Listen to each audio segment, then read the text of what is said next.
Soyez tous les bienvenus à une nouvelle transmission de l'Institut Vie pour tous. Le thème général, c'est Parole, vie et édification.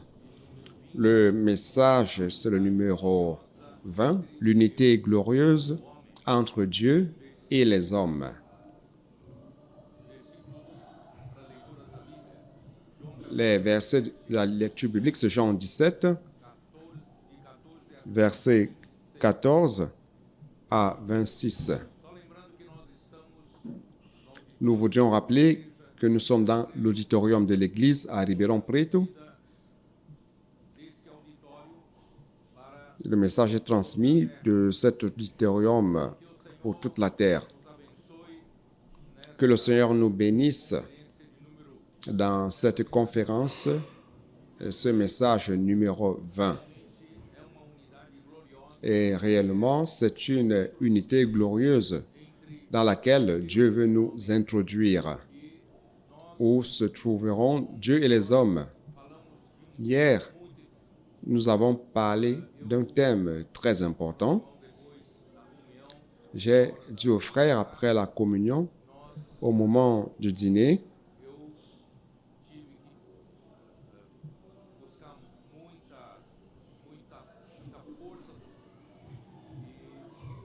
j'ai dû chercher plus de force pour le message d'hier, car c'était un message essentiel, afin qu'à partir de maintenant, l'Église à Philadelphie puisse comprendre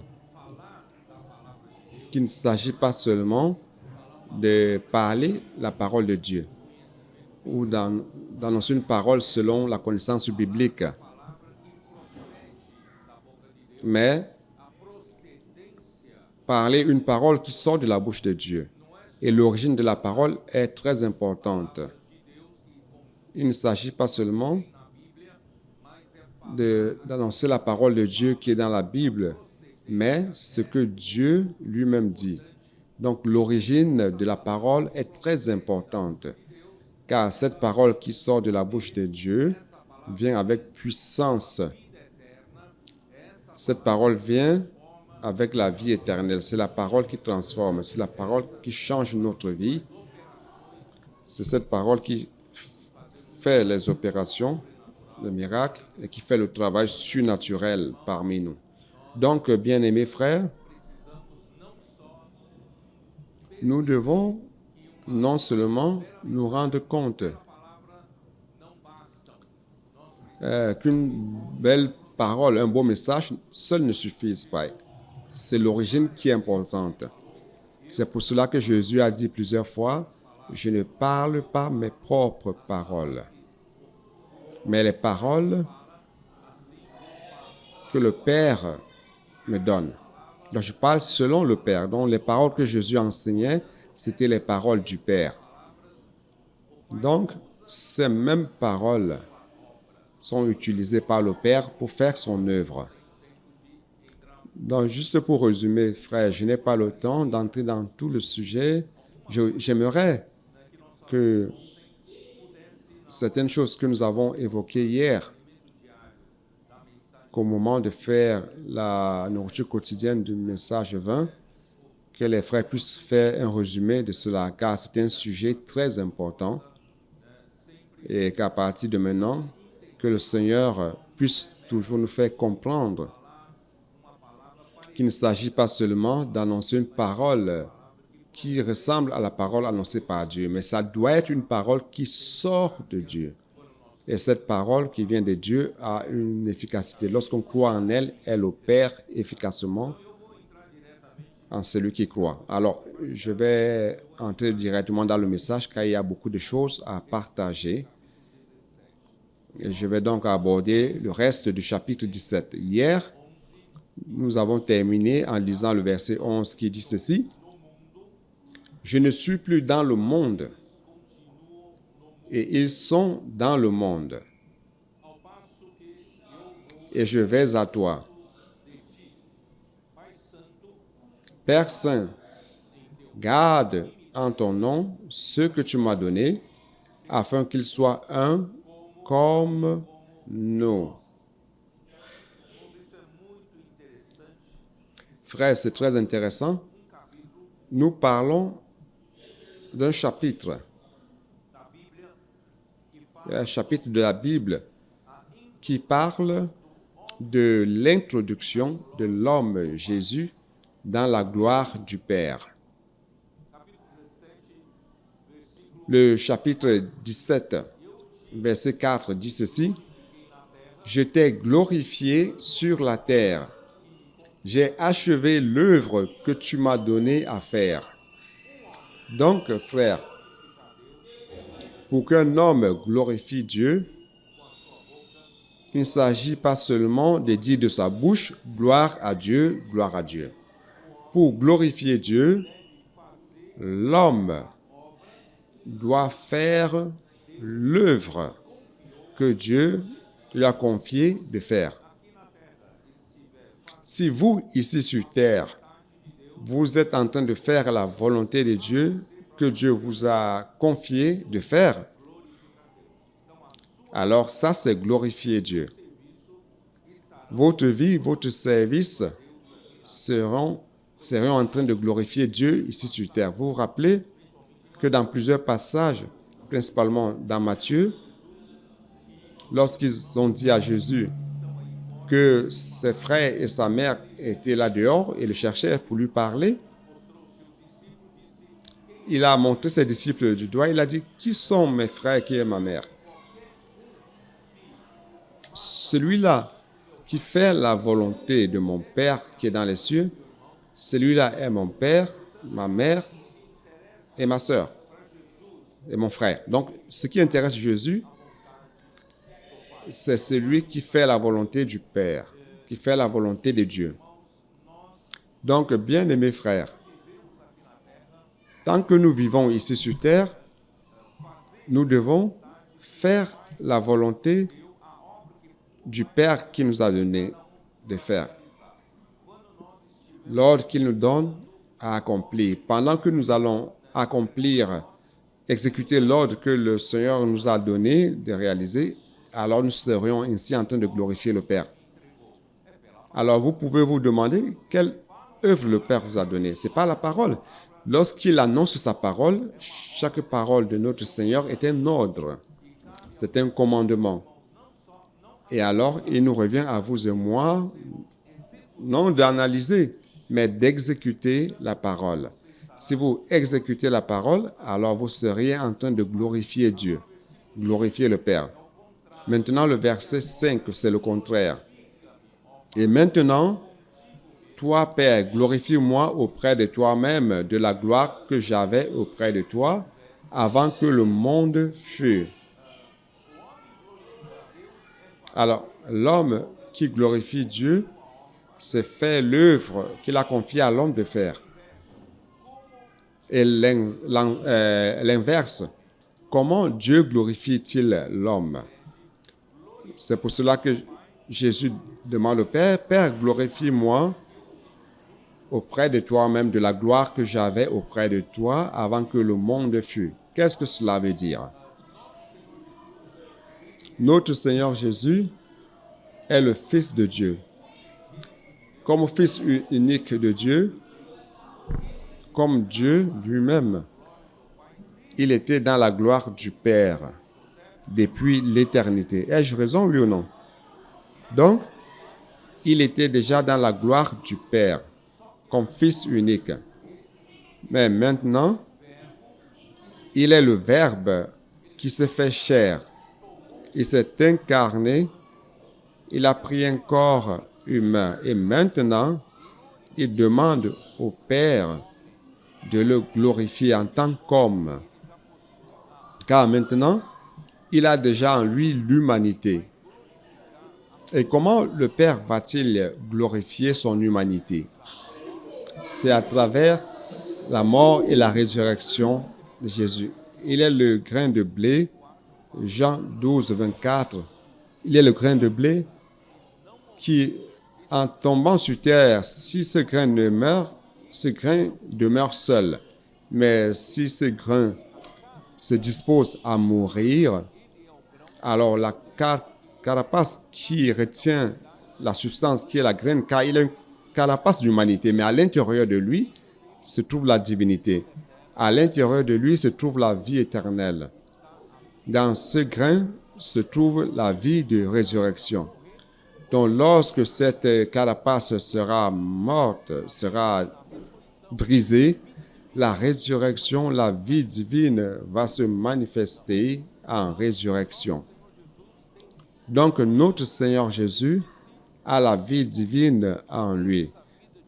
Et lorsqu'il allait mourir, cette vie divine à l'intérieur de la carcasse humaine allait se manifester, allait apparaître dans la résurrection. Mais de l'autre côté, son humanité, l'humanité qui a été brisée et qui est morte pour que la vie divine soit manifestée. Cette humanité, est-ce qu'elle s'en va? Est-ce qu'elle est jetée? Non. L'intention est justement d'introduire l'humanité pour la première fois dans Dieu, à l'intérieur de Dieu, à l'intérieur de la gloire de Dieu. Donc, ce travail de la mort et résurrection de Jésus vise la glorification de Jésus comme homme.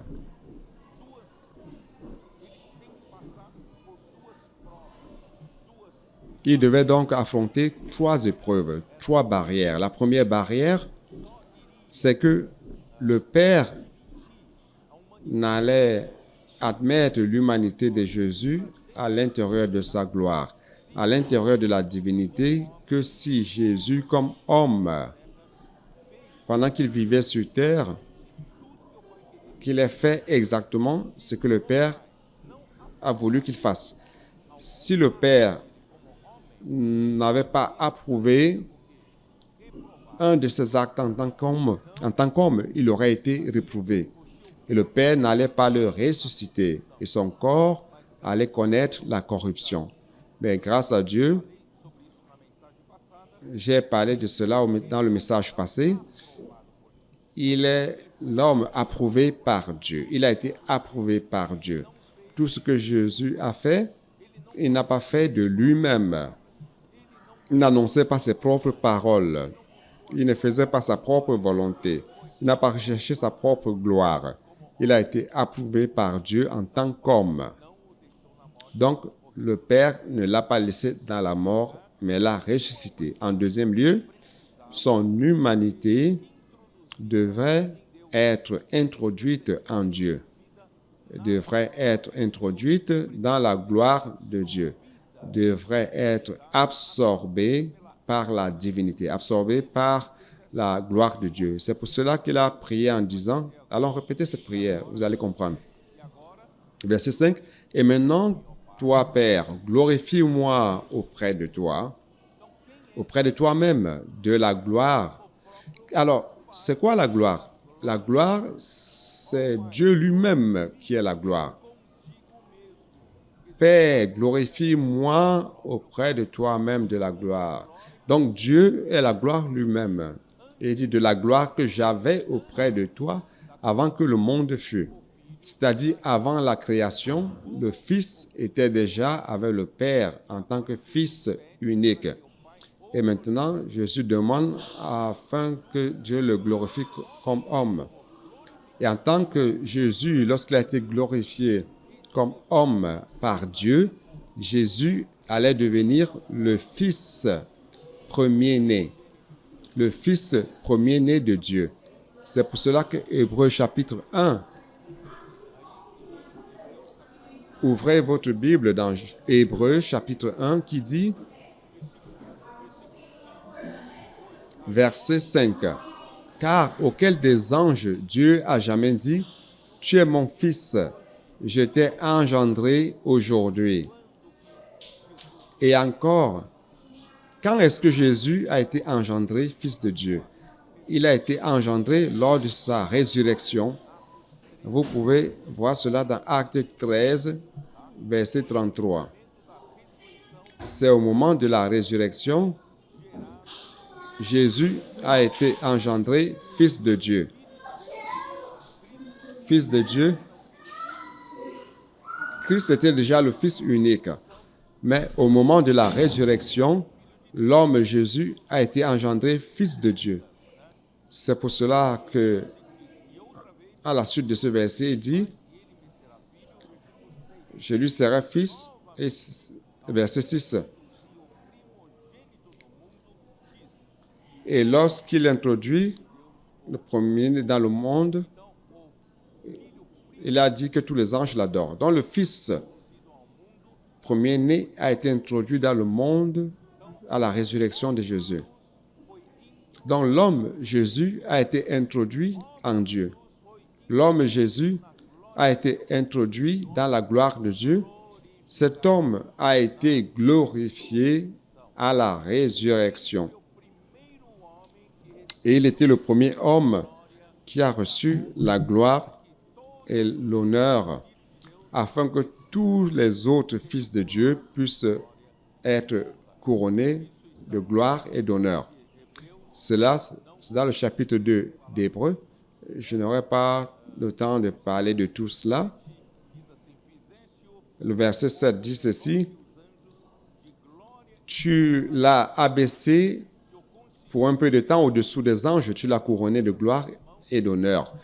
Tu as mis toutes choses sous ses pieds, et en effet, en lui soumettant toutes choses, Dieu n'a rien laissé qui ne lui soit soumis. Ici, il parle de l'homme en général, l'humanité. Mais ici, termine le verset 8 en disant, « Cependant, nous ne voyons pas encore maintenant que toutes choses lui soient soumises. » Alors, qui est-ce qui va ouvrir ce chemin? Verset 9, « Mais celui qui a été abaissé pour un peu de temps au-dessous des anges, Jésus, nous le voyons couronné de gloire et d'honneur à cause de la mort qu'il a soufferte, afin que par la grâce de Dieu, il souffrit la mort pour tous. Il convenait en effet que celui pour qui et par qui sont toutes choses et qui voulait conduire à la gloire beaucoup de fils, Jésus a été glorifié avec comme fonction, comme responsabilité de nous introduire, nous tous, dans la gloire aussi. Nous sommes ces nombreux enfants, nous sommes les nombreux enfants de Dieu. Donc, il voulait conduire à la gloire beaucoup de fils et éleva à la perfection par les souffrances le prince de leur salut. Notre Seigneur Jésus est l'auteur, le prince de notre salut. Donc, Jésus a été glorifié à la résurrection. Et au verset 11 de Jean 17, on retourne à Jean 17, 11. Allons lire la partie finale qui dit ceci. Père Saint, garde en ton nom ce que tu m'as donné afin qu'il soit un comme nous. Donc, la glorification du Père envers le Fils homme Jésus, tout est lié. Cela est lié au fait que Dieu puisse nous perfectionner dans l'unité, afin de nous faire un. Cette unité, frère, c'est une unité mystérieuse, c'est une unité divine, c'est une unité qui n'existe pas dans le monde des hommes. Cette unité n'existe qu'entre le Père et le Fils. Donc Dieu, à travers la glorification, veut nous introduire dans cette unité. Et c'est ce que je voulais partager avec vous en parlant de la gloire. OK? Alors, que comprenez-vous par gloire? Que comprenez-vous par le mot gloire? La gloire,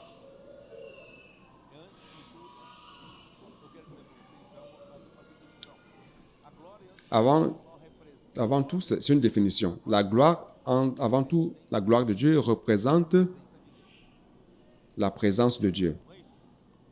Avant toute chose, n'est-ce pas? Allons voir les versets pour pouvoir comprendre cela. Exode 16. Exode 16, verset 10. Qu'est-ce qu'il est dit?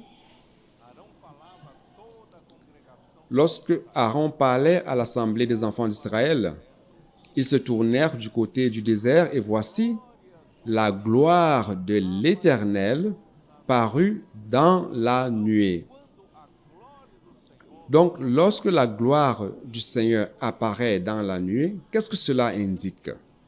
Cela indique que la présence du Seigneur est dans ces nuées. Ai-je raison, oui ou non? Donc, la gloire du Seigneur indique sa présence. Exode 24, 17. 24, 16. La gloire de l'Éternel reposa sur la montagne de Sinaï, et la nuée la couvrit pendant 6 jours. Le 7e jour, l'Éternel appela Moïse du milieu de la nuée. Donc, la gloire de l'Éternel reposa sur la montagne de Sinaï. Qu'est-ce que cela veut dire? Cela veut dire que la présence de l'Éternel était à la montagne. Ai-je raison, oui ou non? Donc, la gloire du Seigneur indique en premier lieu la présence de l'Éternel. Et le verset suivant, l'aspect de la gloire était comme un feu dévorant sur le sommet de la montagne aux yeux des enfants d'Israël. Donc, maintenant, je voudrais vous montrer qu'au-delà d'indiquer la présence du Seigneur, nous allons voir comment était l'aspect de la gloire, comment l'homme perçoit, comment l'homme parvient à dire « voici la gloire du Seigneur ». L'aspect de la gloire du Seigneur, c'est comme un feu dévorant, un feu dévorant. C'est quoi un feu dévorant? C'est un feu qui brûle sans arrêt. C'est ça le feu dévorant. C'est un feu en pleine activité. Un feu qui brûle, qui dévore. Ça, c'est l'aspect, c'est l'apparence de la gloire de l'Éternel. Allons aussi dans Lévitique 9, verset 6.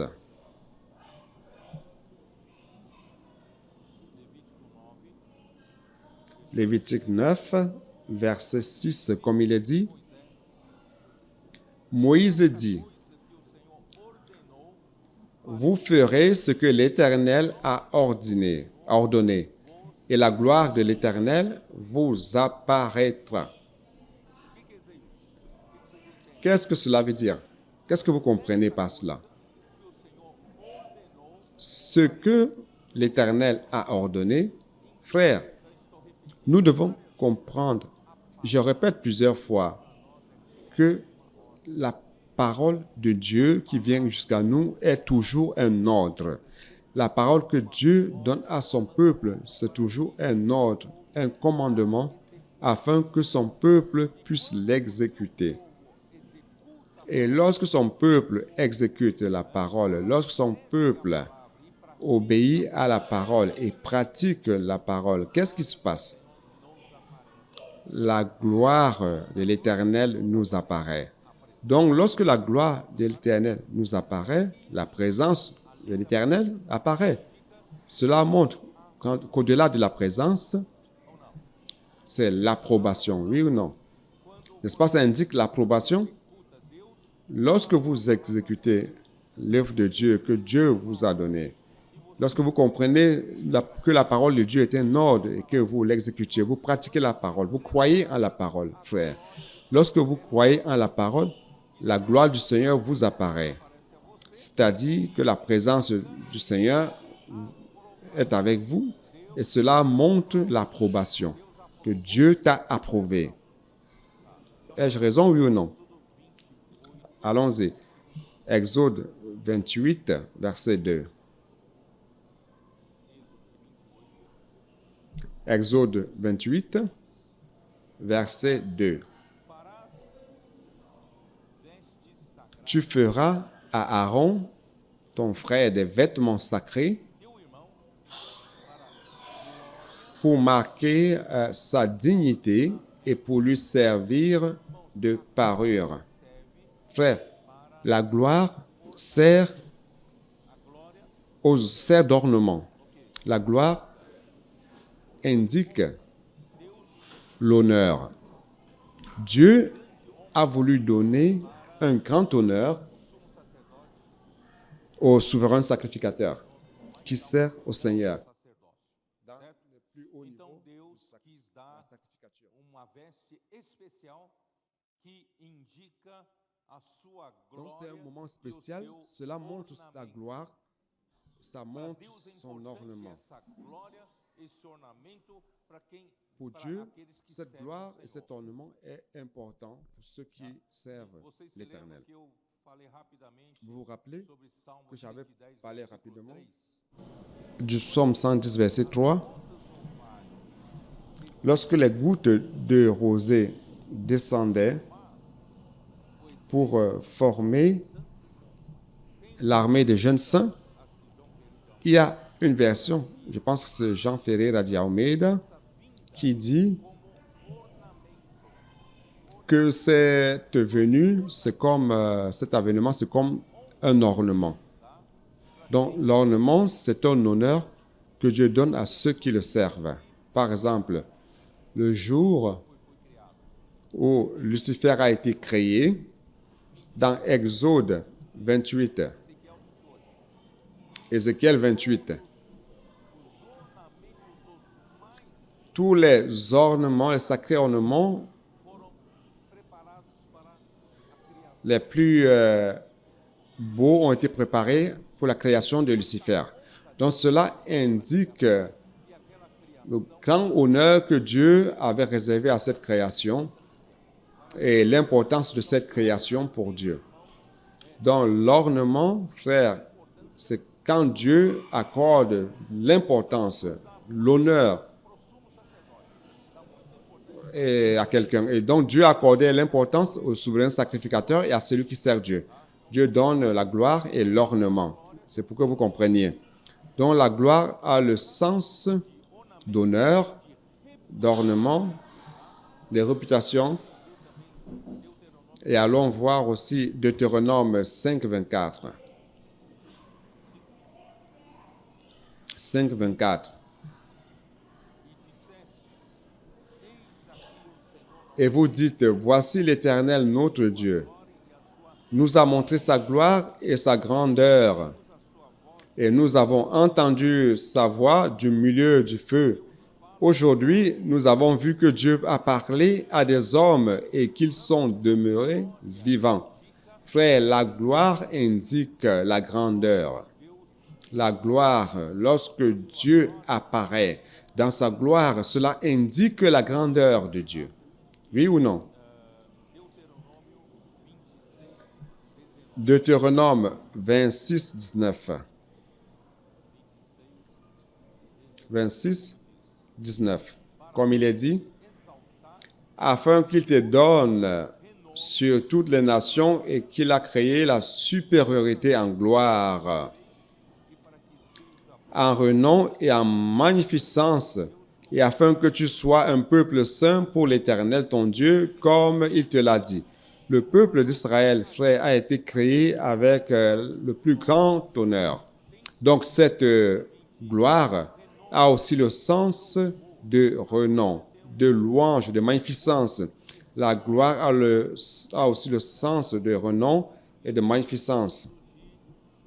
Ça a aussi le sens, attendez que je vois, le sens de honneur et renom. Dans la version King James actualisée, on va parler de l'honneur et de la célébrité. À la place de renom, il utilise le mot célébrité. Donc Dieu veut donner la grandeur, l'honneur lorsque la gloire apparaît, car il donne la gloire à l'homme. Dans Luc chapitre 2, verset 9, je suis en train d'essayer de vous montrer comment la gloire, c'est quelque chose de difficile d'expliquer. Donc, j'essaie de vous expliquer en utilisant les versets même de la Bible qui parlent de la gloire. Chapitre 2, verset 9, comme il est dit. Et voici un ange du Seigneur leur apparut, et la gloire du Seigneur resplendit autour d'eux. Ils furent saisis d'une grande frayeur. Donc la gloire du Seigneur a brillé autour d'eux. La gloire du Seigneur brille. la gloire du Seigneur vient et brille. Donc vous comprenez que la gloire, c'est comme cette lueur, comme la splendeur. C'est pour cela que nous avons compris que dans Hébreux chapitre 1, verset 3, que Christ est le reflet de sa gloire. Vous avez compris, oui ou non? C'est pour cela. Dieu est la gloire elle-même. N'ai-je pas expliqué cela dans Jean 17, verset 4? Glorifie-moi auprès de toi de la gloire que j'avais quand j'étais auprès de toi. Alors, frère, c'est quoi la gloire? C'est le Père lui-même. Et qui est le reflet? Qu'est-ce qui fait briller? Qu'est-ce qui apporte la splendeur de la gloire jusqu'à vous, jusqu'à l'homme? C'est le Fils. Le Fils est le reflet de sa gloire.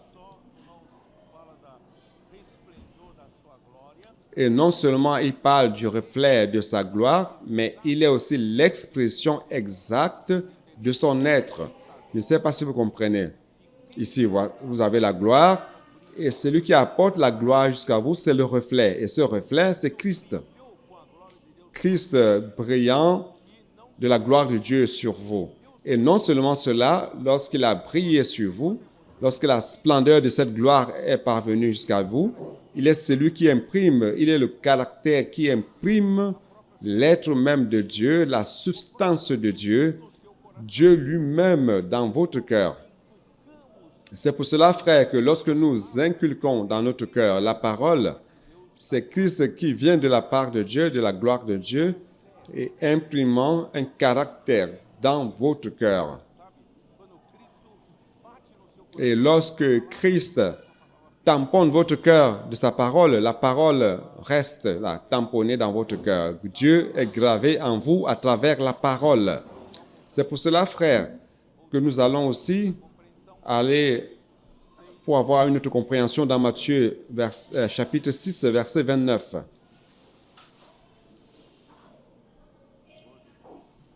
Seigneur Jésus.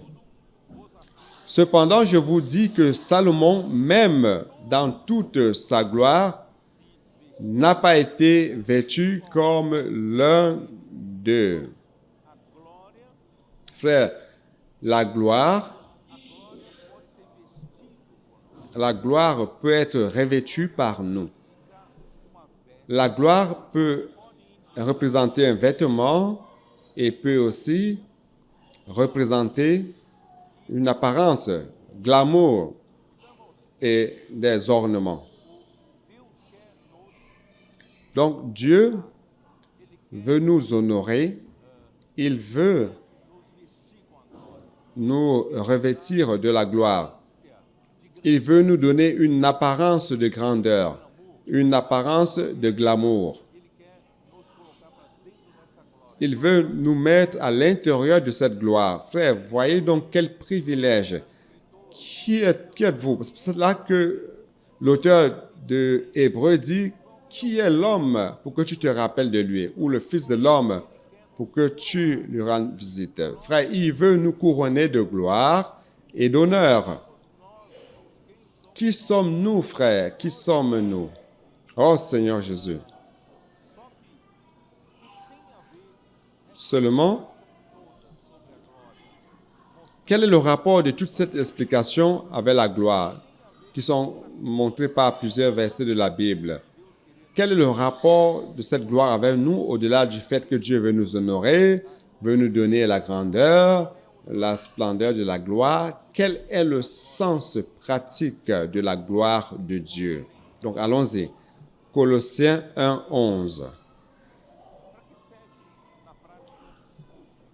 Dans la pratique, la gloire sert à quoi pour nous? Seigneur Jésus. Colossiens 1, 11.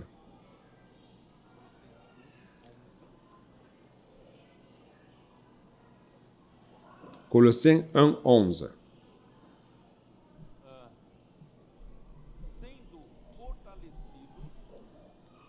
Fortifié à tous égards par sa puissance glorieuse,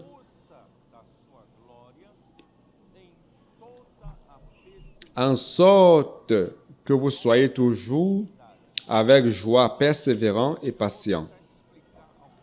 Frère, je vais tenter d'expliquer quelque chose ici qui est lié à la physique.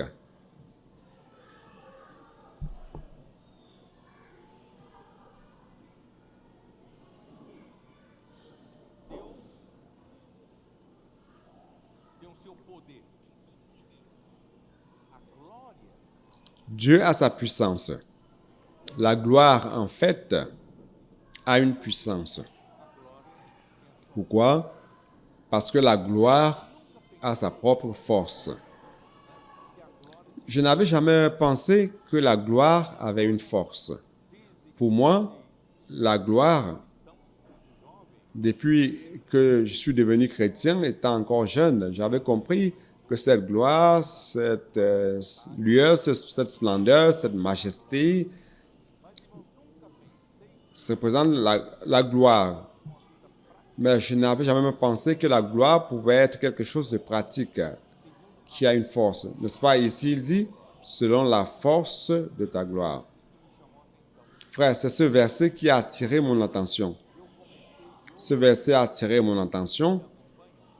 Je pense que les frères qui me suivent, je pense qu'il y a 2 ou 3 ans de cela, n'est-ce pas, Mauricio? Plus de 2 ou 3 ans, quand j'ai commencé à me préoccuper de ce sujet, c'est quoi la gloire? Et je me suis rendu compte, frère, que la gloire ne sert pas seulement de décoration, ce n'est pas seulement un ornement. La gloire a une utilité. L'utilité de la gloire, ici, il dit que la gloire a une force. Et si la gloire a une force, frère, c'est que la gloire a la puissance. Savez-vous distinguer la puissance de la force? Vous avez besoin de connaître un peu de physique. Une usine hydroélectrique, par exemple, quelle est la puissance d'une usine hydroélectrique? Ami, tu le sais, n'est-ce pas? Tu habites près de Itaipú. Je pense que tu connais bien la physique de l'usine hydroélectrique. Quel est le potentiel énergétique d'une usine hydroélectrique, d'un barrage? La puissance emmagasinée dans l'eau retenue. La puissance d'un barrage, c'est l'eau retenue. Et cela s'appelle puissance. Et la physique l'appelle aussi énergie, l'énergie emmagasinée.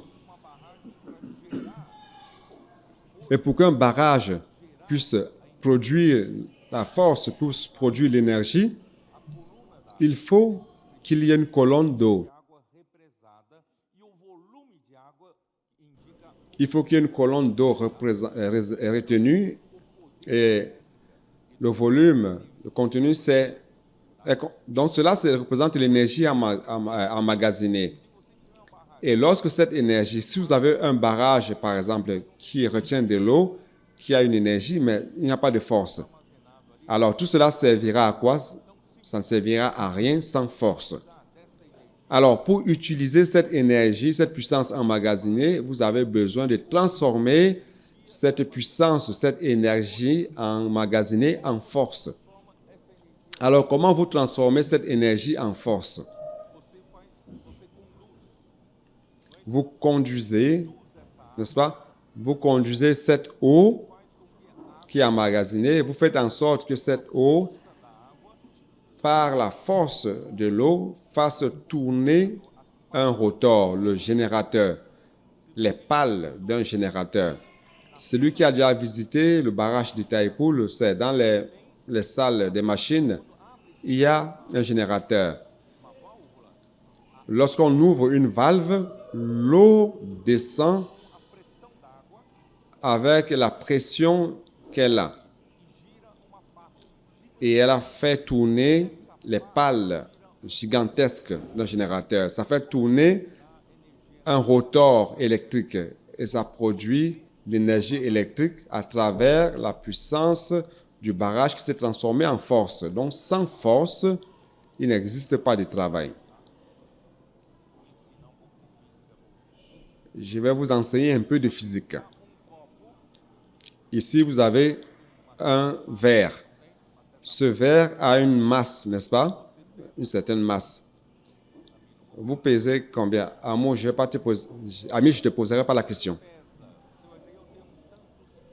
Quand on vous demande, vous pesez combien? Vous dites, j'ai tel nombre de kilos. C'est quoi ce nombre de kilos? Sur la Lune, vous ne pesez presque rien. Mais en fait, vous avez une masse qui, sous l'effet de l'accélération de la gravité, vous donne un poids. Alors, si on enlève la gravité dépend de où vous vous trouvez. Sur la Lune, vous pesez différemment, mais la masse est la même chose, ça ne change pas. Donc, vous avez ici une masse qui est à l'arrêt. Si j'applique une force à cette masse et je déplace ce verre qui a une certaine masse vers une certaine distance, alors j'ai exécuté un travail. Vous comprenez? Ici, il y a la masse qui est à l'arrêt.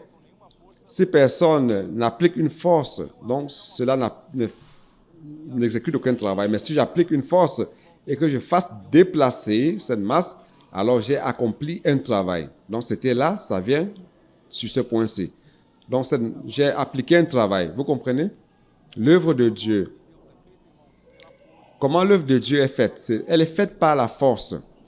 La force fait déplacer le verre de ce point vers un autre point et ça accomplit l'œuvre de Dieu. Ça accomplit le travail de Dieu. Donc, frère, la gloire à la puissance et la gloire à la force pour que Dieu accomplisse un travail. Alors, qu'est-ce que Dieu fait pour accomplir un travail? C'est à travers sa gloire, la puissance de sa gloire et la force de sa gloire. Vous avez compris, oui ou non? D'ici peu, on va terminer la réunion, on va manger et on va retourner à la maison. Vous allez prendre votre voiture. Votre voiture, en fait, c'est une machine de puissance. Votre voiture a un moteur. Et ce moteur, lorsque vous mettez l'essence et que vous démarrez la voiture, à travers la combustion interne, ça commence à fonctionner. Le moteur fonctionne. Frère, cela, c'est la puissance. C'est la puissance. Vous pouvez vous dire, ma voiture a tel nombre de chevaux vapeur. Donc ça, c'est la puissance de votre moteur. Mais si vous ne transformez pas cette puissance en force pour exécuter un travail, pour vous amener jusqu'à chez vous, ce moteur reste là. La voiture est là, le moteur peut tourner, la voiture n'avance pas. Alors, comment transformer en travail? Vous prenez la puissance du moteur et vous transformez cela en mouvement. Comment vous transformez en mouvement? Vous prenez la puissance du moteur et vous mettez la vitesse première, vous engendrez une force qui va vous faire avancer. Et cela, ça accomplit un travail. Vous comprenez la différence entre la puissance et la force? La puissance, c'est le moteur. La puissance du moteur. Mais si vous n'utilisez pas la puissance du moteur pour vous déplacer, ça n'exécute aucun travail. Mais si vous utilisez la puissance du moteur, vous mettez la première vitesse, dans la boîte de vitesse et fait avancer la voiture, alors là, ça exécute un travail. La voiture va exécuter un travail, il va vous amener à la maison. Alors, que fait la force de la gloire de Dieu? Ça exécute l'œuvre de Dieu. Ça exécute le travail de Dieu. Mais quel travail? Quelle est la finalité de la gloire de Dieu? C'est de nous introduire dans la gloire de Dieu. Nous glorifier aussi. Mais la glorification signifie quoi?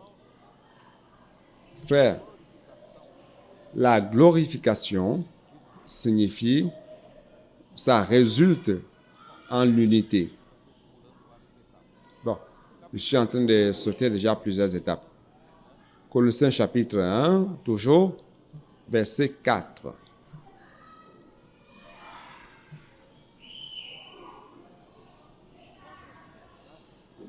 4 à 6.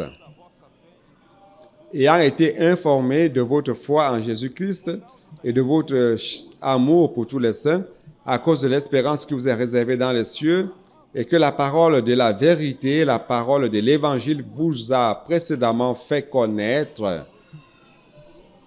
Il est au milieu de vous et dans tout le monde entier, et il porte des fruits. Il va grandissant comme c'est aussi le cas parmi vous depuis le jour où vous avez entendu et connu la grâce de Dieu conformément à la vérité. La grâce de Dieu dans la vérité, frère, va nous transformer en travail que Dieu veut exécuter. Dieu veut produire des fruits dans notre vie par l'intermédiaire de la parole de la vérité de l'Évangile.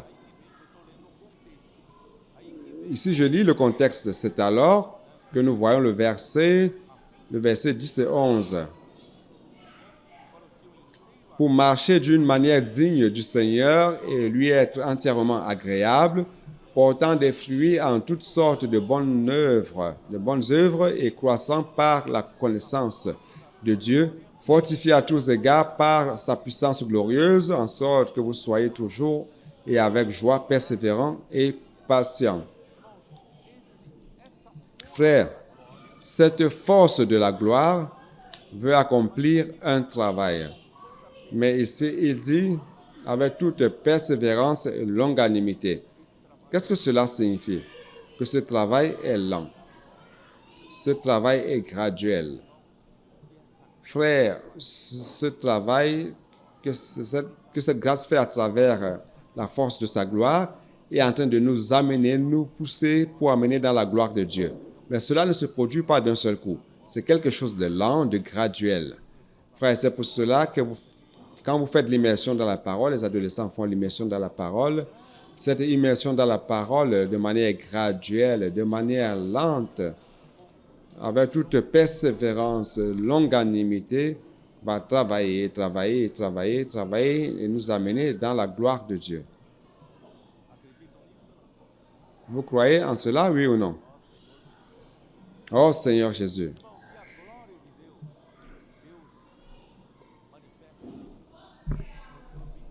Frère, Dieu manifeste sa gloire aux intimes. Dans Matthieu 17, Jésus est apparu en montrant sa gloire à qui? J'ai déjà parlé de cela, n'est-ce pas? Il a montré à qui? À Pierre, à Jacques et à Jean. Il a amené les trois en aparté. Chapitre 17, verset 1, il est allé vers une haute montagne. Et verset 2, il fut transfiguré devant eux, son visage resplendit comme le soleil, et ses vêtements devinrent blancs comme la lumière. Et voici Moïse et Élie leur apparurent, s'entretenant avec lui. Pierre, prenant la parole, dit à Jésus, « Seigneur, il est bon que nous soyons ici. Si tu veux, je dresserai ici 3 tentes, une pour toi, une pour Moïse et une pour Élie. » Comme il parlait encore, une nuée lumineuse les couvrit, et voici une voix fit entendre de la nuée ces paroles. « Celui-ci est mon fils bien-aimé, en qui j'ai mis toute mon affection. Écoutez-le. » Ne le mettez pas au même niveau que Moïse et Élie. Écoutez-le, lui tout seul. Il leur a manifesté sa gloire. Donc Jésus, en chair, n'avait pas de gloire, n'avait pas de splendeur, n'avait aucune beauté. Mais lorsqu'il a ouvert son être aux 3 disciples qui lui étaient plus intimes, les 3 disciples ont vu sa gloire. Cela les a tant impactés que Pierre en a parlé dans 2 Pierre 1. Il dit ici, 2 Pierre 1, il dit, attendez que je vois, au verset 16, il dit ceci, « Ce n'est pas en effet en suivant les fables habilement conçues que nous avons fait connaître la puissance de l'avènement de notre Seigneur Jésus-Christ, mais c'est comme ayant vu sa majesté de nos propres yeux. Nous, moi, Jacques et Jean, nous avons vu sa majesté. Nous avons vu sa gloire. Cet homme, Jésus, qui paraît un homme méprisé, et tout d'un coup ouvre son être et il manifeste sa gloire, sa majesté. Il nous a manifesté sa gloire et majesté. Car il a reçu de la part de Dieu l'honneur et gloire. Quand la gloire magnifique lui fit entendre une voix qui disait « Celui-ci est mon Fils bien-aimé en qui j'ai mis toute mon affection. » Frère, n'est-ce pas merveilleux? Une autre histoire sur la gloire se trouve dans Exode, chapitre 33. Cette histoire, frère, a tout à voir avec mon histoire, ma propre histoire. Exode 33. Oh Seigneur Jésus. Je ne sais pas si je vais parvenir à vous expliquer tout cela. Vous vous rappelez que lorsque Moïse est monté sur la montagne pour recevoir les 10 commandements et les lois, Moïse a tardé à descendre et le peuple s'est corrompu sous la montagne, demandant à Aaron de fabriquer un veau d'or. Aaron s'est exécuté. Ils ont appelé ce veau d'or Dieu, le Dieu qui nous a délivrés d'Égypte. Voyez quelle grande offense qu'ils ont faite. Lorsque Dieu dit à Moïse, descends rapidement de la montagne car le peuple s'est corrompu. Et Moïse a brisé les 2 tables de la loi. Il était tellement indigné. Dieu a été si indigné qu'il a dit à Moïse, Moïse, je ne supporte plus ce peuple. Ce peuple a le cou raide. Chapitre 33 d'Exode, verset 9. Et lorsque Moïse est entré dans la tente, il dit à Moïse, voilà, ce peuple-là, le cou raide, il dit, laisse-moi ce peuple, que ma colère s'enflamme contre eux et que je les consume. Et je ferai de toi une grande nation. Je vais abandonner ce peuple. Ce peuple, je ne le supporte plus. Il me suffit juste de tourner le dos qu'il commence à pécher contre moi. Le peuple voulait oublier la promesse qu'il avait faite à ce peuple et faire de Moïse et de sa descendance un autre peuple qui puisse hériter de la bonne terre de Canaan. Mais Moïse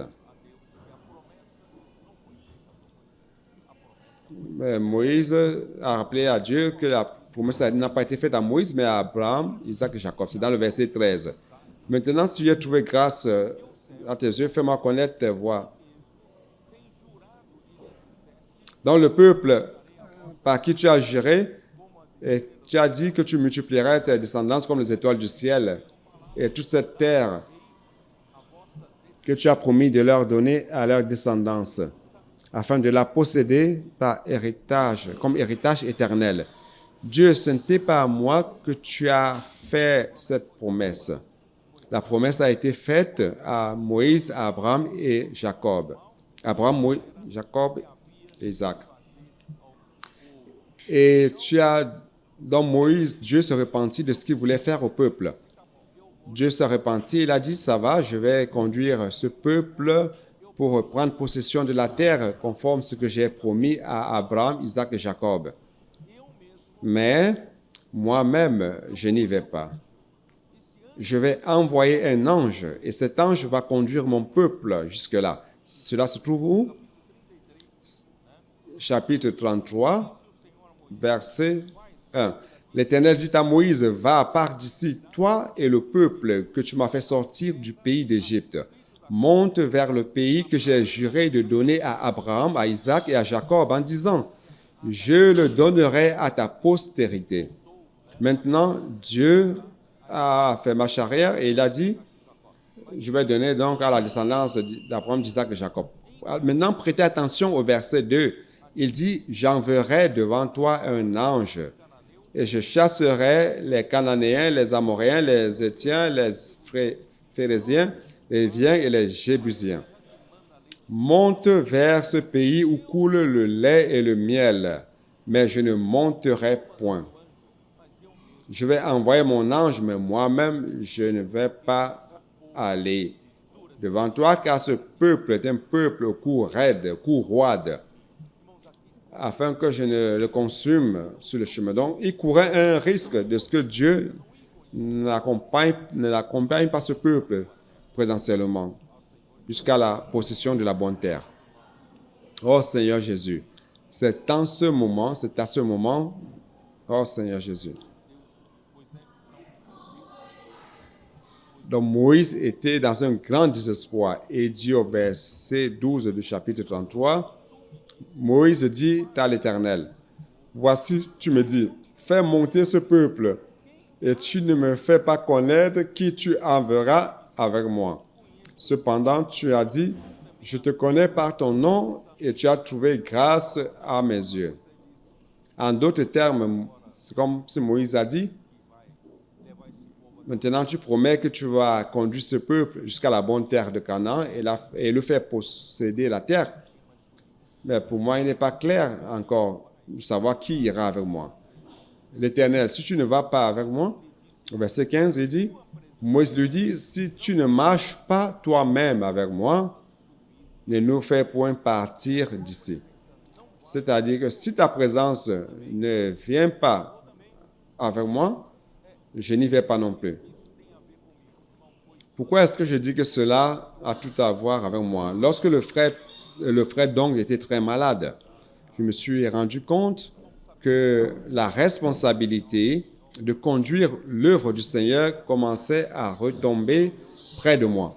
Alors, j'étais ici préoccupé. J'ai dit au Seigneur, Seigneur, je n'ai pas la moindre condition. Je ne suis pas le frère Dong. Je n'ai pas cette capacité d'être devant le peuple de Dieu, etc., etc. Et c'est cette parole que le Seigneur, frère, m'a donnée pour me fortifier. Il a dit, verset 14, l'Éternel répondit, je marcherai moi-même avec toi et je te donnerai du repos.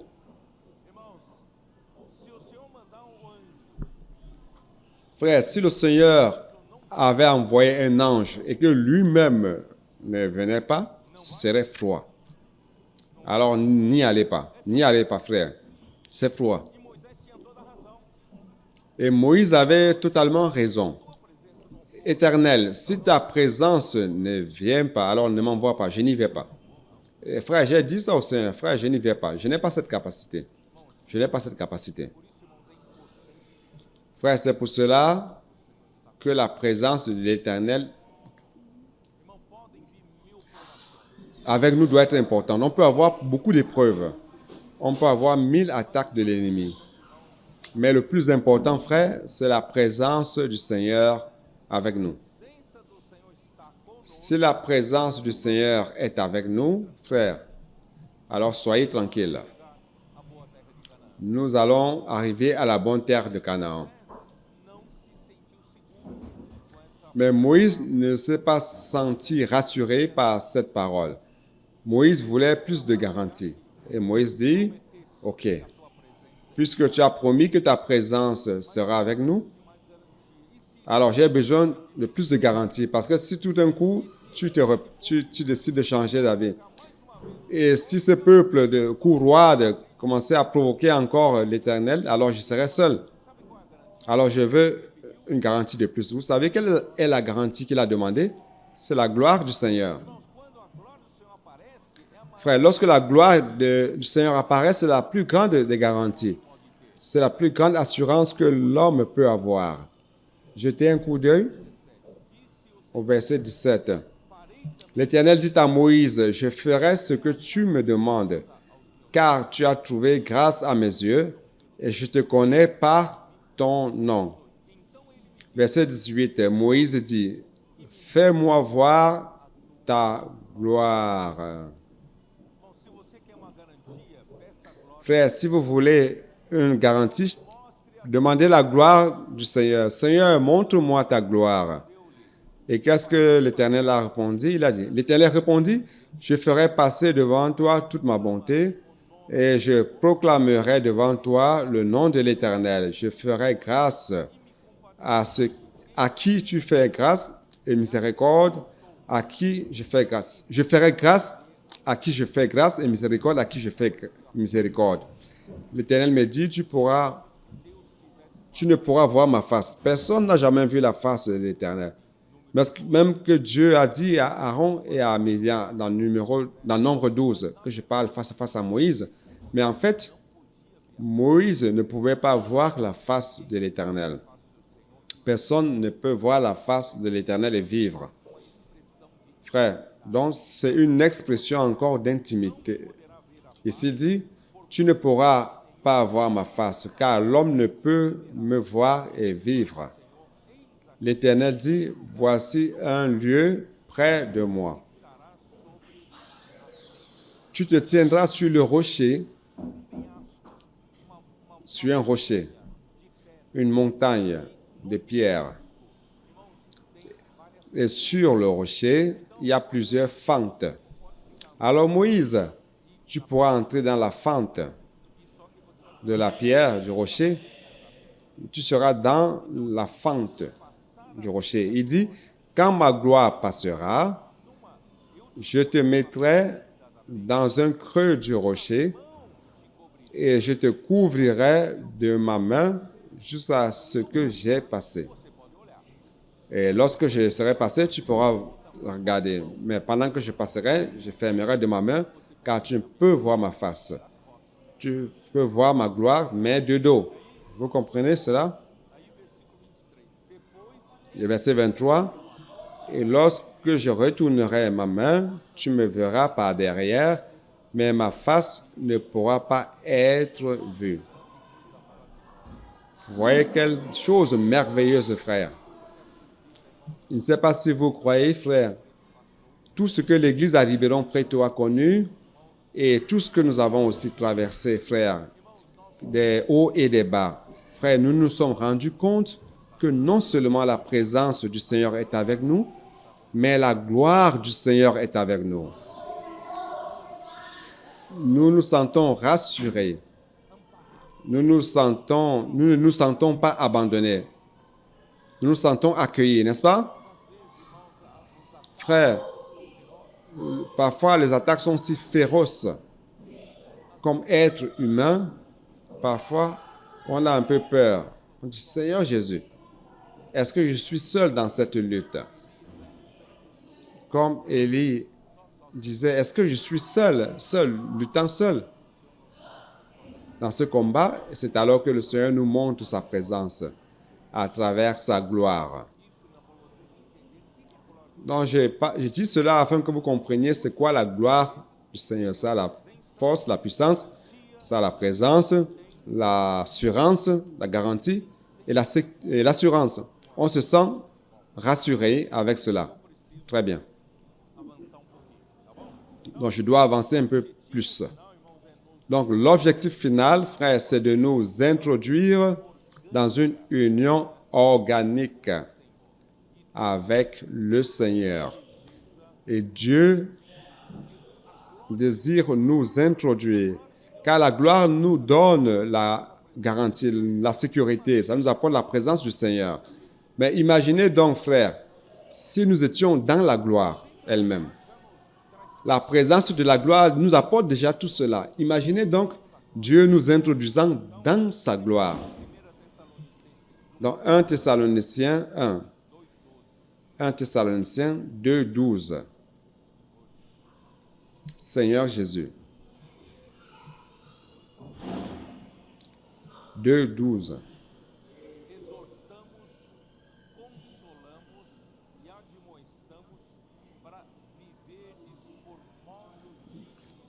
Nous savons ainsi, nous avons été chacun de vous, de ce que le Père, nos enfants, nous exhortant, nous consolant, nous conjurant de marcher d'une manière digne de Dieu qui nous appelle à son royaume et à sa gloire. Donc non seulement nous donner la sécurité pendant que nous marchons sur cette voie dans le désert pour aller à la bonne terre. Non seulement il nous encourage de sa gloire, mais il nous appelle à son royaume et à sa gloire. Il veut nous introduire dans sa gloire.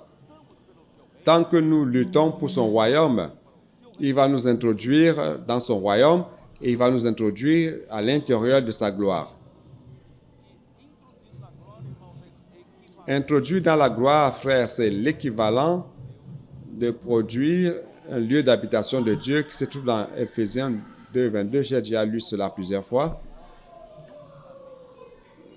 Où vous aussi êtes en train d'être édifiés comme habitation de Dieu dans l'esprit, par l'esprit. Donc cette habitation, c'est l'habitation dans la gloire de Dieu. Donc notre destinée, c'est de produire l'habitation de Dieu dans l'esprit qui est dans sa gloire. Cela va produire ce lieu d'habitation qui aura comme résultat Apocalypse 21. J'ai déjà lu plusieurs fois, mais je vais encore lire Apocalypse 21, versets 1 à 3. Puis je vis un nouveau ciel et une nouvelle terre. Donc, lorsque la dispensation du temps sera terminée, lorsque la volonté de Dieu sera déjà faite, c'est cela. Au chapitre 21 commence l'éternité.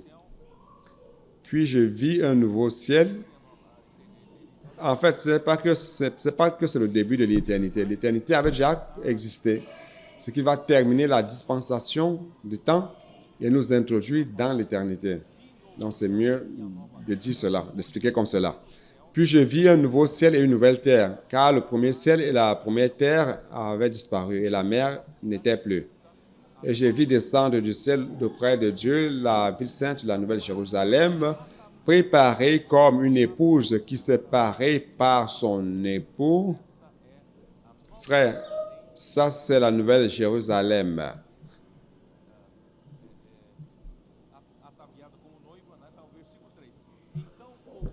Préparée comme épouse. Maintenant, verset 3.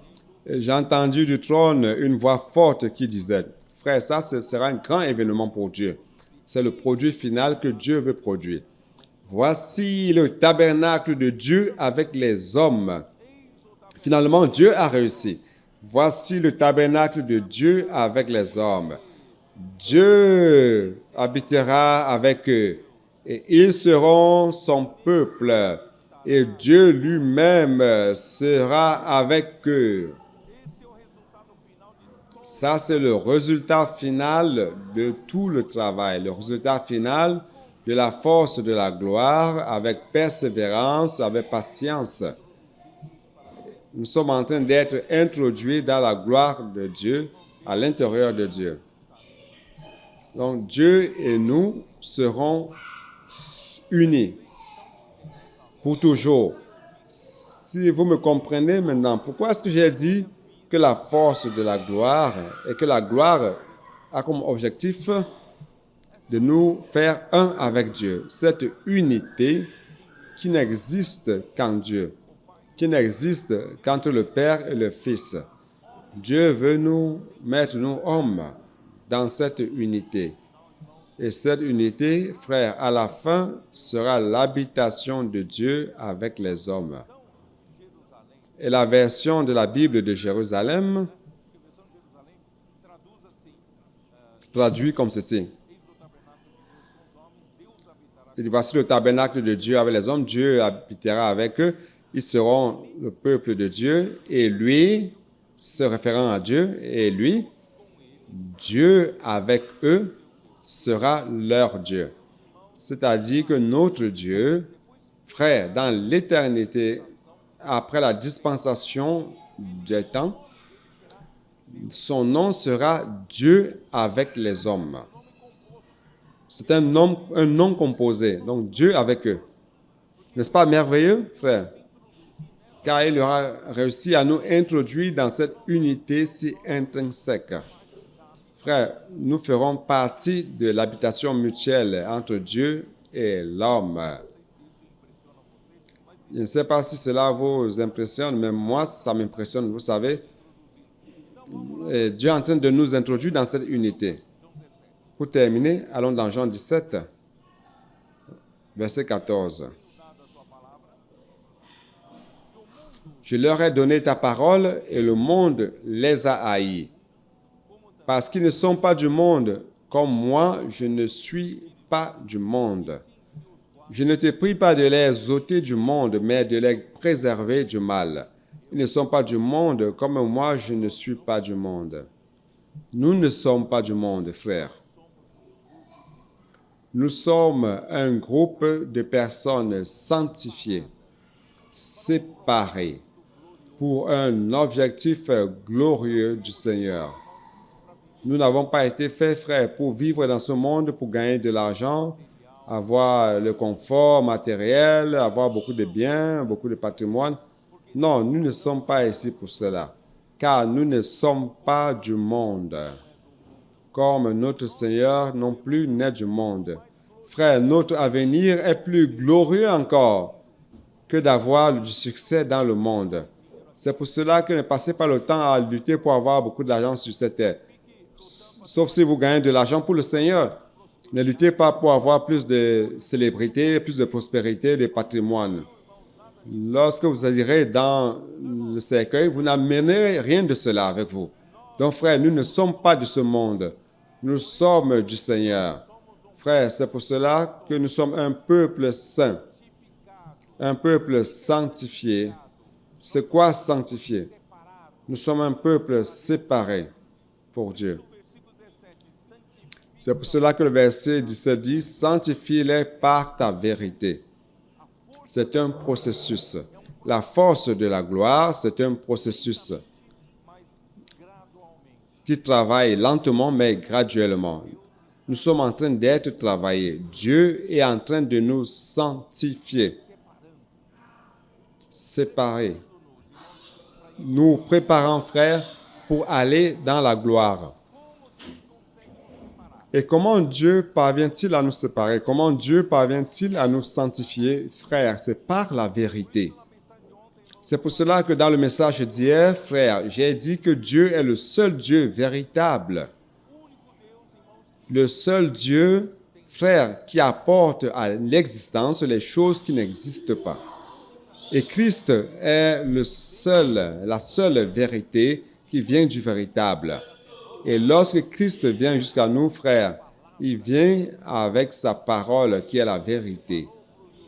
Lorsqu'il a dit aux Juifs, « Celui qui mange de ma chair, qui boit de mon sang, ainsi de suite, aura la vie éternelle. » Frères, ses disciples l'ont abandonné. Ils ont dit, « Ce discours est dur, qui peut l'écouter? » Il a dit au verset 63, Jean 6, 63, la chair ne sait de rien. C'est l'esprit qui vivifie. Les paroles que je vous ai données sont esprit et vie. Donc, frère, Dieu est en train de nous sanctifier de la vérité. Cette vérité vient par la parole. Ma parole est la vérité. Ta parole, verset 17, ta parole est la vérité. C'est pour cela que nos adolescents sont sur la bonne voie, les frères et les sœurs de l'Église sont sur la bonne voie, en train de faire l'immersion de la parole. Maintenant, chaque jour, nous avons une portion de la parole pour nous sanctifier encore plus dans la vérité. La parole est en train de nous sanctifier. Et en train chaque fois plus, nous allons être chaque fois plus séparés pour cet objectif de Dieu, qui est de nous introduire dans la vérité. Ainsi comme tu m'as envoyé dans le monde, je les ai aussi envoyés dans le monde. Le Seigneur ne nous a pas ôtés du monde, mais bien au contraire, il nous envoie vers le monde pour prêcher l'Évangile. Nous ne sommes pas une église limitée entre les quatre murs. Nous accomplissons la mission que Christ nous a donnée de prêcher l'Évangile dans les rues. Et principalement prêcher l'Évangile du royaume. Faire en sorte que Christ soit chef sur la vie des personnes. Donc, frères, Il ne nous a pas ôtés du monde justement pour que nous allions dans le monde pour prêcher l'Évangile. a mim mesmo, para que eles também sejam santificados. Et je me sanctifie moi-même pour eux, afin qu'eux aussi soient sanctifiés par la vérité. Donc Jésus, comme homme, a donné l'exemple de se sanctifier dans la parole qui vient du Père. Et maintenant, ces paroles nous sanctifient dans la vérité, ou par la vérité. Ce n'est pas pour eux seulement que je prie, mais encore pour ceux qui croiront en moi par leur parole. Frères, qui sont ceux-là? Il s'agit de nous. Ici, frère, il ne se réfère pas à toute la chrétienté. Il ne se réfère pas à tous ceux qui ont cru au Seigneur. Frère, ici, on a un groupe spécial de personnes qu'il préserve, qu'il a choisi. Beaucoup sont appelés, mais peu sont élus. Frère, j'espère que vous et moi, que nous fassions partie de ceux-ci que le Seigneur a choisi, que le Seigneur est en train de sanctifier, et qu'il est en train de travailler par sa gloire, la force de sa gloire. Avec quel objectif? Avec quel objectif? Verset 21, frère, c'est merveilleux. Afin que tous soient un.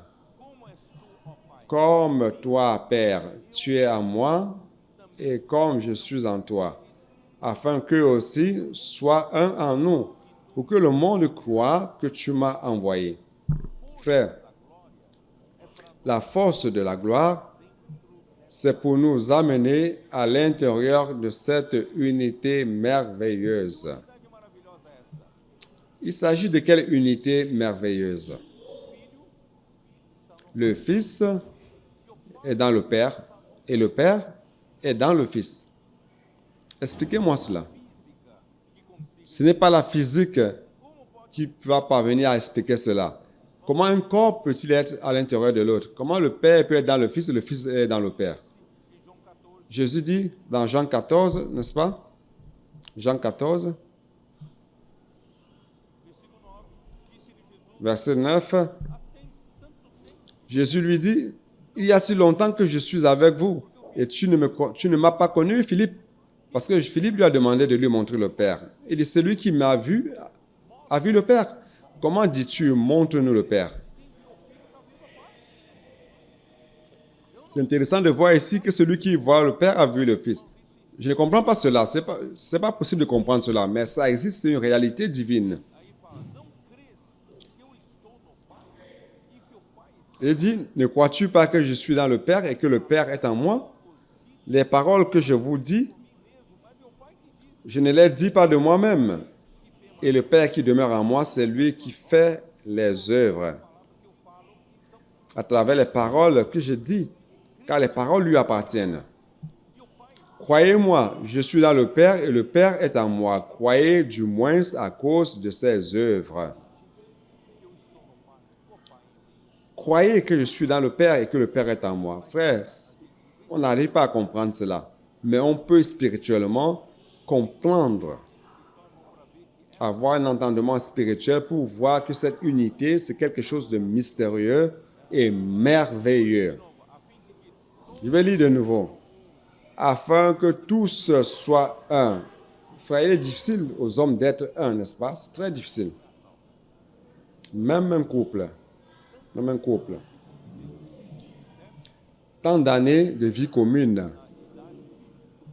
Lorsqu'on parvient à un âge bien avancé, on commence à être encore plus ranchonnant, n'est-ce pas?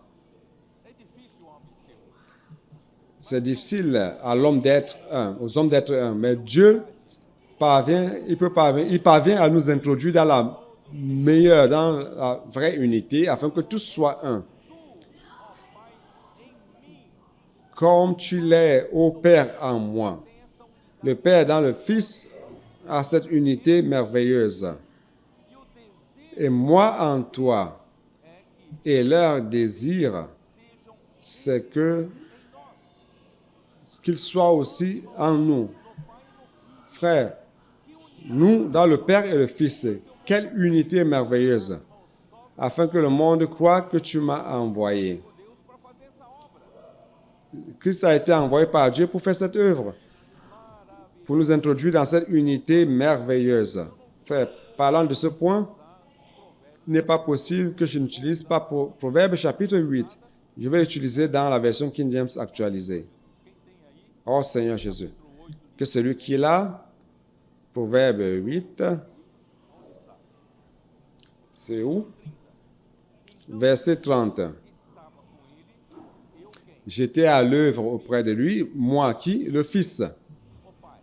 Lui et lui qui? Le Père. Donc j'étais à l'œuvre avec le Père. Je faisais chaque jour ces délices sans cesse en sa présence. Chaque jour qui passe, le Père a un plaisir dans le Fils.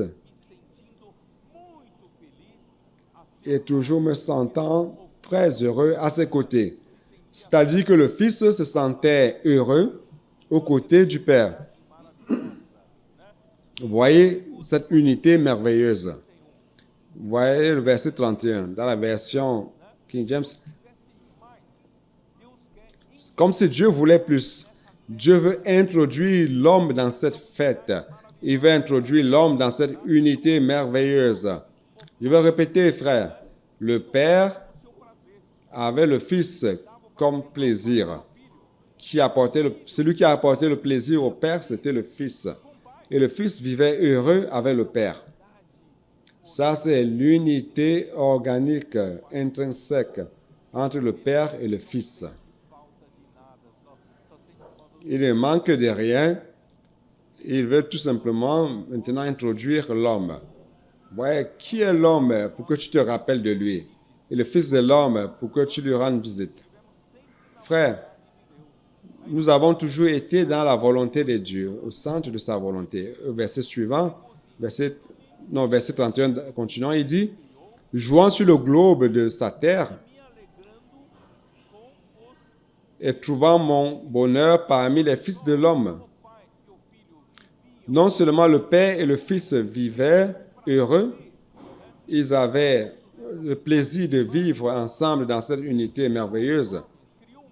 Il a créé les hommes, créé le monde, et spécialement les hommes qu'il veut introduire dans cette unité. Il veut introduire l'homme dans ce bonheur, dans cette joie, frère. Voyez donc notre destinée. Notre destinée, c'est de vivre heureux pour toujours.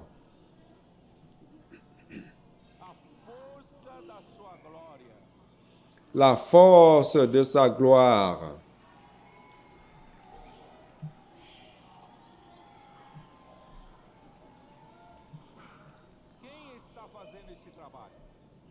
Qui est-ce qui est en train de faire ce travail?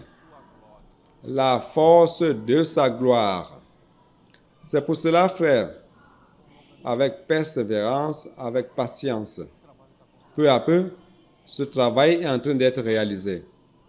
Ne vous sentez pas de plus en plus heureux avec le Père et le Fils, avec les frères? Frère, Dieu est en train de faire cette œuvre. Nous sommes en train d'être introduits. C'est pour cela, frère, vous allez comprendre le verset 22.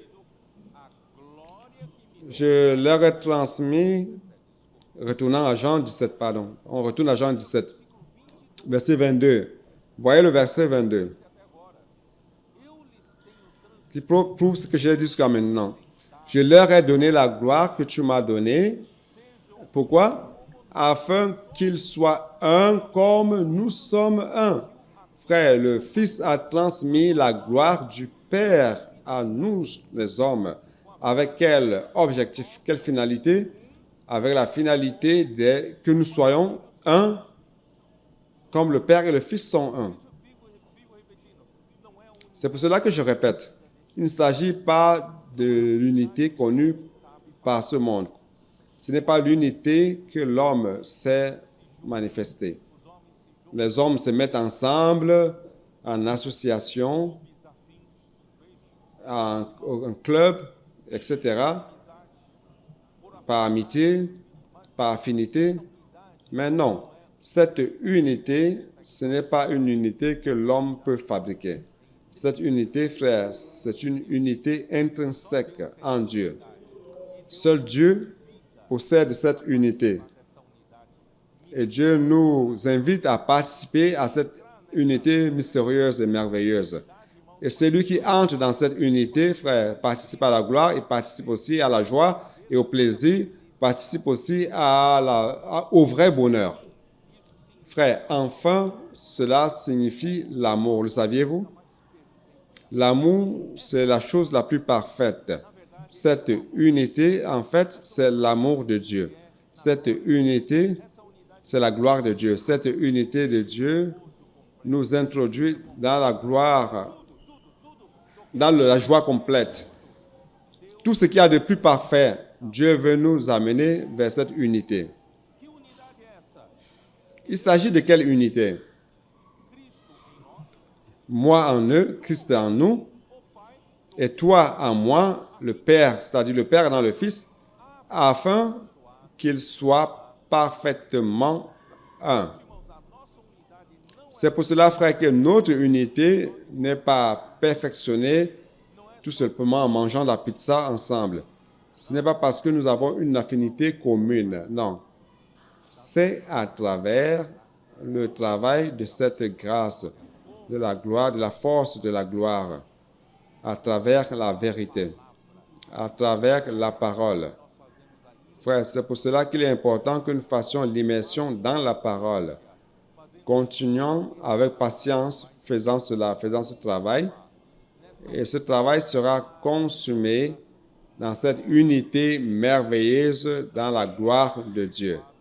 Nous sommes en train d'être perfectionnés dans l'unité, afin que le monde connaisse que tu m'as envoyé et que tu les as aimés comme tu m'as aimé.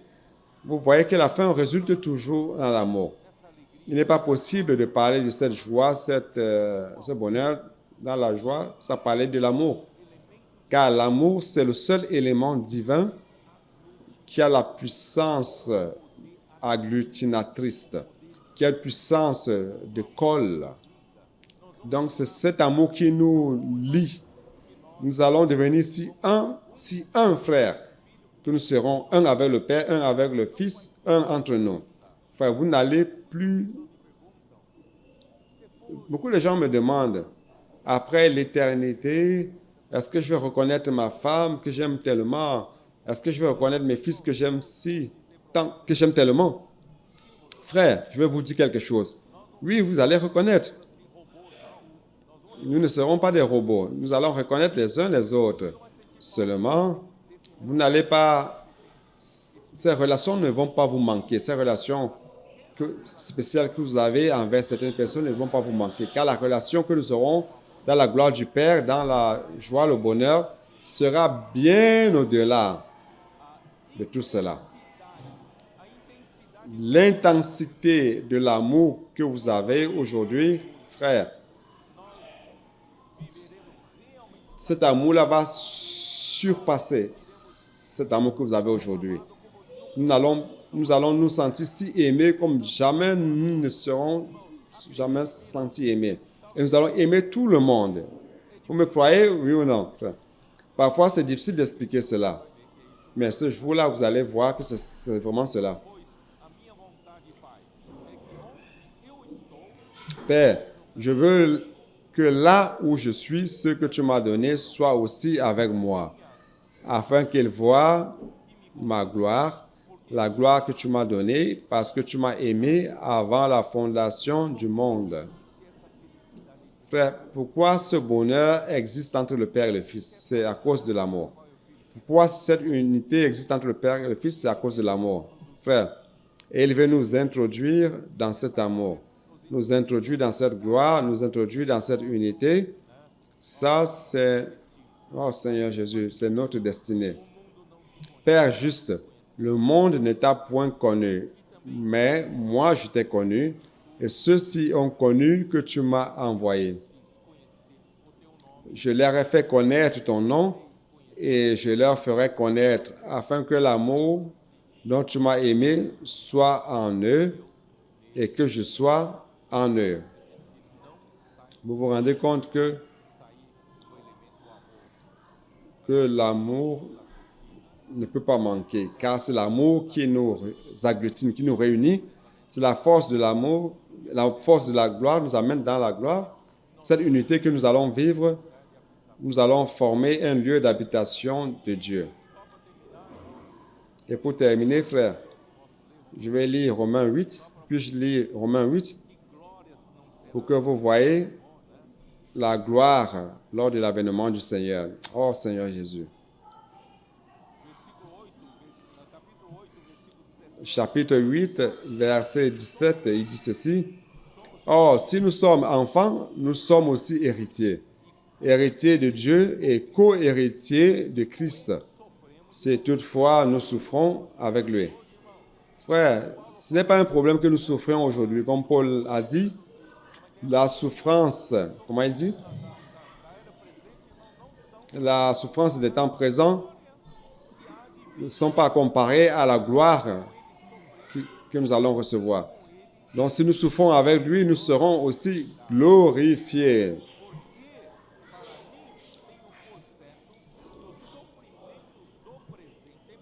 Car j'estime que les souffrances du temps présent ne sauraient être comparées à la gloire à venir qui sera révélée pour nous. Cette gloire sera révélée en nous. Aussi la création attend-elle avec un ardent désir la révélation des fils de Dieu. Car la création a été soumise à la vanité, non de son gré, mais à cause de celui qui l'y a soumise, avec l'espérance qu'elle aussi sera affranchie de la servitude de la corruption pour avoir part à la liberté de la gloire des enfants de Dieu. C'est-à-dire que lorsque nous serons glorifiés, frère, nous allons délivrer cette créature, toute cette terre, avec toute la création de la captivité de la corruption.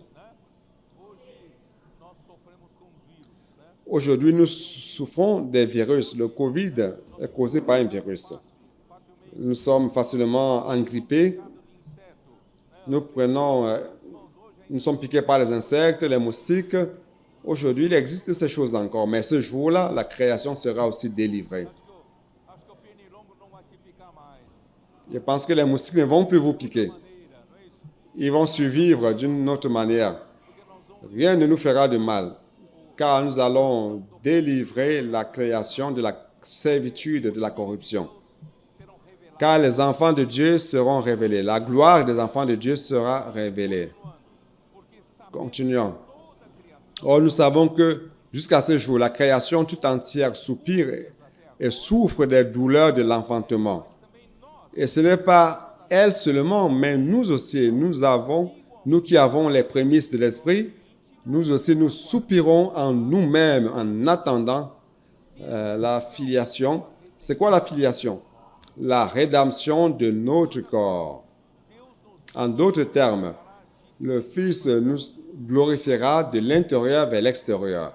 Notre esprit sera glorifié, notre âme sera glorifiée, et enfin, ce corps corruptible sera remplacé par un corps de gloire. Vous avez déjà imaginé, votre être tripartite sera glorifié. L'esprit, l'âme et le corps. Et nous allons nous réunir tous avec Dieu. Nous serons unis avec Dieu pour toujours.